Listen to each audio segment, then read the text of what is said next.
Breakfast Bible Bites looks at Psalm 45:16. A father's testimony is revealed in their sons. It reads, "In place of your fathers will be your sons. You shall make them princes in all the earth, bringing our reward at the Bema home to roost squarely on the parent's shoulders." The psalm was composed to celebrate an actual occasion, perhaps the marriage of an Israelite king to a foreign princess. But it was also written as an allegory, describing the Messiah as the bridegroom and his church as the bride. However, the particular king of that day cannot be identified. Perhaps it referred to Solomon, Ahab, or Jeroboam, the son of Joash. No matter, for it carries significant prophetic revelation. As the compiler, I pondered this passage for quite a while before I read this insight from St. Augustine.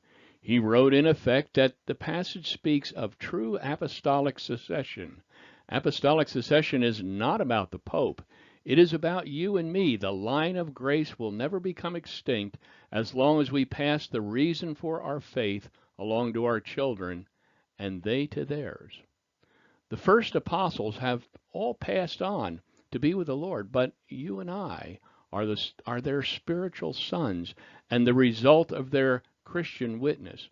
Therefore, we become like spiritual fathers to those we mentor, and they are like our spiritual sons. The legacy of the fathers through the Son will be celebrated not by their worldly elite distinction or celebrity.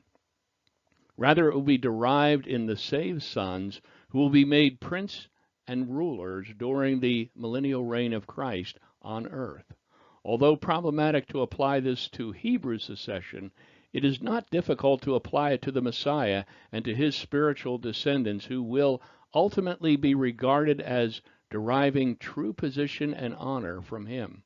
Not simply assigning to them providences to be governed as part of a millennial empire, but to govern throughout the entire world. We read in 1 Corinthians 6:2, "Or don't you know that the saints will judge the world?" This authority is defined a little more for us in Revelations 2:26 through 28. It reads, "The one who is victorious and keeps my works to the end, I will give him authority over the nations, and he will shepherd them with an iron scepter. He will shatter them like pottery, just as I received this from my Father. I will also give him, the victor, the morning star." And the faithful servant's reward is further defined in 2 Timothy 4:8. "There is reserved for me a crown of righteousness, which the Lord, the righteous judge, will give me on that day, and not only to me, but to all of those who have loved his appearing." Now here's a disconcerting question.